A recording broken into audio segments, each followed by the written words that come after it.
ஓம் நம சிவாய. உறவுகள் அனைவருக்கும் அன்பு வணக்கம். எல்லோரும் நலமாக இருக்க நினைக்கின்றேன். எல்லோரும் நலமாக இருக்க வேண்டும் என்று இல்லாமலே இறைவனை பிரார்த்தித்தவனாக வளமை போன்ற ஒரு குரலை காணொலி வடிவிலே பதிவிட்டு வருகின்றேன். அந்த வகையிலே இன்றைய தினம் நாங்கள் காண்க இருக்கின்ற குரல் 1330 குரலிலே 468வது குரலாக அமையிருக்கின்றது.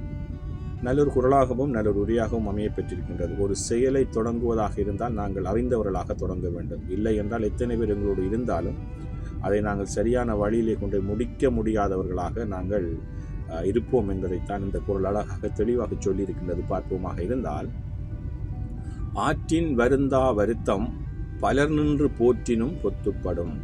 ஆற்றின் வருந்தா வருத்தம் பலர் நின்று போற்றினும் பொத்துப்படும் என்பதாக அமைந்திருக்கின்றது.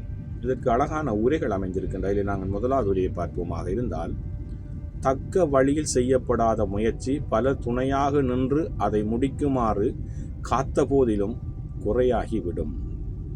சரியான வழியிலே சிந்தித்து நாங்கள் ஒரு முயற்சியை நாங்கள் ஒரு தொழிலாக இருக்கிற எதுவாக இருந்தாலும் நாங்கள் ஒரு முயற்சியை செய்யாமல் விடுவோமாக இருந்தால், அதனுடைய அடியாளங்களை அறியாமல் அதனுடைய நன்மை தீமைகளை அறியாமல் ஒரு செயலை நாங்கள் தொடங்குவோமாக இருந்தால், எங்களோடு எத்தனை பேர் பக்கபலமாக எங்களுக்கு பின்னாடி இருந்தாலும் கூட சரியான வழியிலே சரியான முறைப்படி நாங்கள் கொண்டே முடிக்காமல் அது குறையாகத்தான் முடியும் என்பதைத்தான் அவருடைய முதலாவது உரை அமைந்திருக்கின்றது.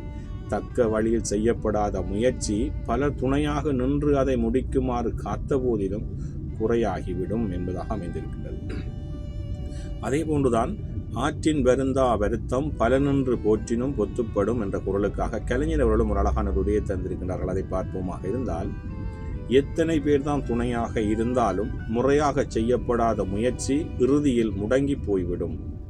உண்மையிலேயே நாங்கள் ஒரு தொழிலாக இருக்கட்டும், ஏதோ ஒரு முயற்சியாக இருக்கட்டும், விவசாயமாக இருந்தாலும் சரி, நாங்கள் சரியான வழியிலே அதை தொடங்காமல் சரியான முறைப்படி அதை தொடங்காமல் அதனுடைய நன்மதிகளை அறியாமல் அதனுடைய லாப நட்டங்களை அறியாமல் நாங்கள் ஏதோ ஒன்றை தொடங்குவோமாக இருந்தால், எங்களோடு எத்தனை பேர் எங்களோடு கூட வந்தாலும் கூட அதை சரியான வழியிலே கொண்டு முடிப்பதற்கு, அதை சரியான அதனுடைய இறுதி முடிவை பெற்றுக்கொள்வதற்கு நாங்கள் முடியாதவர்களாக போய்விடுவோம். அந்த முயற்சி முடங்கி போய்விடும் என்பதாகத்தான் கலைஞருடைய உரையும் அமைந்திருக்கின்றது.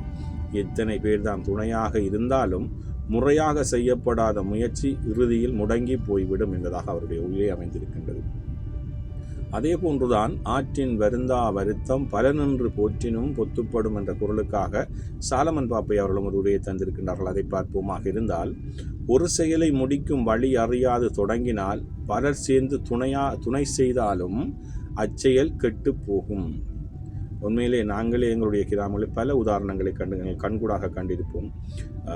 அறியாதவர்கள் தொடங்குகின்ற முயற்சியாக இருக்கட்டும், எந்த முயற்சியாக தொழில் முயற்சியாக இருக்கட்டும், எதுவாக இருந்தாலும் சரி, அவள் ஒரு குறிப்பிட்ட காலம் அவர்களால் முடிந்த அளவுக்கு கொண்டு நடத்துவார்கள். எத்தனை பேர் பக்கபலமாக இருந்தாலும் கூட இறுதியில் முடிக்க முடியாதவர்களாக இடைநடுவே விட்டு சென்றவர்களை நாங்கள் கண்டிருப்போம். உண்மையிலேயே எந்த முயற்சியாக இருந்தாலும் அதனுடைய அடியாளங்கள், அதனுடைய உண்மைத்தன்மை, அதனுடைய லாப நட்டங்கள், நன்மதிமை எல்லாத்தையும் அறிந்து தொடங்குவோமாக இருந்தால் நாங்கள் வெற்றி பாதையிலே அந்த முயற்சியை நாங்கள் கொண்டு செல்ல முடியும். ஆனால் முற்றுமுழுதாக அறியாமல் ஒரு செயலை தொடங்குவோமாக இருந்தால், யார் எங்களுக்கு உதவியாக பக்கபலமாக இருந்தாலும் கூட அதை சரியான முறைப்படி சரியான வழியிலே கொண்டு நடத்தாமல் இடைநடுவே நாங்கள் விட்டு சென்றவர்களாக அல்லது அது கெட்டுப்போனதாக அந்த முயற்சி ஒரு நடத்த முடியாத ஒரு முயற்சியாக போகுமே ஒழிய சரியான வழியில் நடத்தக்கூடியது அமையாது என்பதைத்தான் இன்றைய குரல் அழகாக சொல்லியிருக்கின்றது.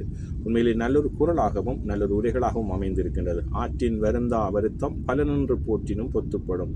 எந்த முயற்சியாக இருந்தாலும் எங்களுடைய வாழ்க்கையிலே நாங்கள் முற்றுமுழுதாக அதை அறிந்தவர்களாக கொண்டு நடத்துவோமாக இருந்தால், யார் பக்கபலமாக இல்லாவிடினும் அது வெற்றியாக முடியும்.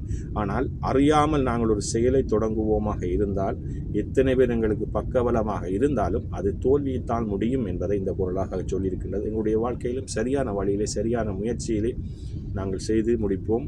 நல்லொரு குரலாக அமைந்திருக்கின்றது. ஆற்றின் வருந்தா வருத்தம் பல நின்று போற்றினும் பொத்துப்படும்.